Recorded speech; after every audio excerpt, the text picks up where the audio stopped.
शराब घोटाले केस में दिल्ली की राउज एवेन्यू कोर्ट में पूर्व मुख्यमंत्री अरविंद केजरीवाल और उप मुख्यमंत्री मनीष सिसोदिया को सीबीआई केस में बरी कर दिया है। कोर्ट ने शुक्रवार को कहा दोनों के खिलाफ सबूत नहीं है, आरोप साबित नहीं होता। सीबीआई ने साजिश की रचने की कोशिश की, लेकिन उसका सिद्धांत ठोस सबूतों की जगह अनुमान पर था। इस मामले में सीबीआई ने कुल 23 लोगों के खिलाफ चार्जशीट दाखिल की थी।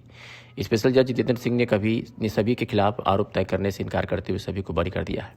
बरी होने के बाद कोर्ट से बाहर मीडिया से बातचीत के दौरान केजरीवाल भावुक हो गए। उन्होंने कहा कि मैंने जिंदगी में सिर्फ ईमानदारी कमाई है। इन्होंने झूठ केस लगाया। आज ये साबित हो गया कि केजरीवाल, मनीष सिसोदिया और आम आदमी पार्टी कट्टर ईमानदार है। वही शालीमार बाग विधानसभा से आप पार्टी नेता रवि गुजराल ने हमारे संवाददाता से बातचीत में क्या कुछ कहा, सुनिए। कैसे पार्टी देखती है? सबसे पहले तो सब वासियों को और देशवासियों को बहुत बहुत बधाई, और हमारी सभी पार्टी के कार्यकर्ताओं को, आला कमान को बहुत बहुत बधाई, और अरविंद जी को और मनीष सिसोदिया जी को बहुत बहुत बधाई। ये जो आज कोर्ट ने फैसला किया है, ये हम लोगों को शायद उम्मीद थी और पहले ही पता था कि ऐसा होगा। ये इसलिए मैं कह रहा हूं कि सच्चाई की हमेशा जीत हुई है, और आज से नहीं, श्री राम जी के टाइम से देख सकते हो कि बुराई की हमेशा हार हुई है।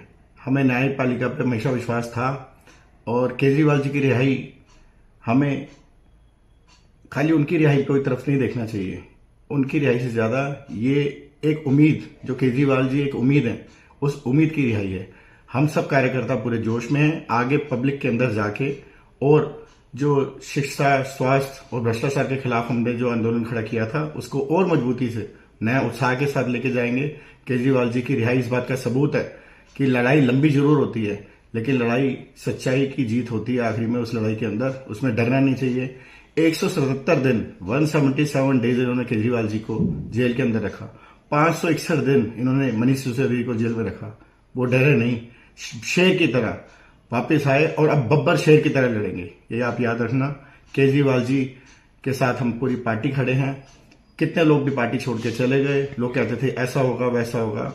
पब्लिक को धोखा देके बीजेपी सरकार आ गई। शराब घोटाला, जबकि हम शुरू से कह रहे हैं कि कुछ था ही नहीं। अब भी तो ये लोग बीजेपी वाले मॉल्स के अंदर, मेट्रो स्टेशन के अंदर, हर जगह ये बीजेपी की सरकार ठेके खोल रही है और काम कर रही है। लेकिन जब इसी आबकारी नीति को लागू किया था केजरीवाल जी ने, तो उन्होंने बोला कि युवाओं को शराबी बना दिया और दुनिया भर के आरोप लगाए, जिससे चुनाव जीतने में, किसी तरह मैनिपुलेट करने में जनता को इनको पता लगा। लेकिन एक साल के अंदर जो पिछली घटनाएं हुई हैं, आप देखिए, हर बीजेपी का झूठ का पर्दाफाश हो रहा है। भगवान के घर देर है अंधेर नहीं है। भगवान ईश्वर सच्चाई के साथ खड़ा होता है। कृष्ण भगवान भी सच्चाई के साथ खड़े हुए थे, और न्यायपालिका में जितनी बार थैंक्स बोले। आज मैं अभी टीवी पे इंटरव्यू देख रहा था, एक बीजेपी के नेता कह रहे थे कि हम आगे कोर्ट में जाएंगे, ये कोर्ट में हम पूरे सबूत दे नहीं पाए। अरे सबूत होगे तो दोगे ना। केजरीवाल जी को जो गिरफ्तार करा था, बीजेपी के दिल्ली प्रदेश अध्यक्ष हैं प्रिंस सिसोदिया, उनका भी एक बयान है कि ये सबूत के साथ छेड़खानी किया गया था। छेड़खानी हम कैसे करेंगे? छेड़खानी तो उनकी एजेंसीज है, उनका ही सब कुछ है, A to Z उनकी एजेंसी। अब तो दिल्ली सरकार भी उनकी है, सारा सिस्टम, सारा हर कुछ उनके पास है। पहले दिन से केजरीवाल जी कह रहे थे कि मेरे को बेफजूल में बार बार बुलाते हैं। पहले उनको जो जमानत मिली कि वो पेश नहीं हुए, उस पर इन्होंने बोला अरे ये कोई जमानत होना हुई है। अब मिल गई कि जमानत मिल गई है, तो ये मतलब इतना चिढ़ते हैं, इसको कह सकते हैं। ये बीजेपी के अंदर शायद डीएनए में ही हो गया कि शुरू से लेके, बड़े से लेके छोटा नेता तक शायद सिखाया जाता है कि आप चिढ़ो। अरे राजनीतिक मनभेद हो सकता है, लेकिन मनभेद के कारण इतना नीचे स्तर पे आ जाओगे कि किसी को जेल में डाल दोगे, उसकी जिंदगी खराब कर दोगे। किसी सत्येंद्र जैन जी की आप हालत देखिए, उनको भी तो बेल मिली, उनका भी तो आरोप साबित नहीं हुआ। अब मनीष जी की हो गई, और अब अरविंद केजरीवाल जी, हमारे नेता, जो हमारे राजनीतिक गुरु हैं, उनकी बेल हो गई। तो ये बेल मिलनी ही थी, क्योंकि सच्चाई है, इसमें कोई घोटाला हुआ ही नहीं कभी भी। और ये दिल्ली का इलेक्शन भी उसी बेस पे बोल बोल के इन्होंने जनता को गुमराह करा।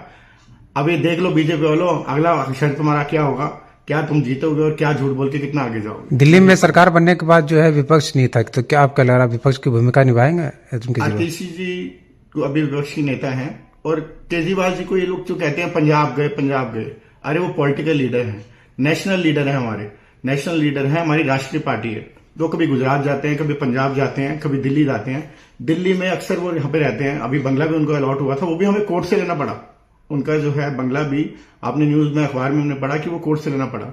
आप एक पार्टी को कुचलना चाहते हो, याद रखो जितना कुचलोगे उतना ही हम ऊपर जाएंगे। इसीलिए राजनीति को मनभेद से ना करके, मैं बार बार बोलता हूं कि राजनीति को राजनीति की तरह करो, उसको मनभेद ना करो कि आप किसी को द्वेष की भाषा में करके उसको दबाने के लिए, क्योंकि सच्चाई को जितना दबाओगे वो उतना निखर के उतना डेवलप होके आगे आएगा।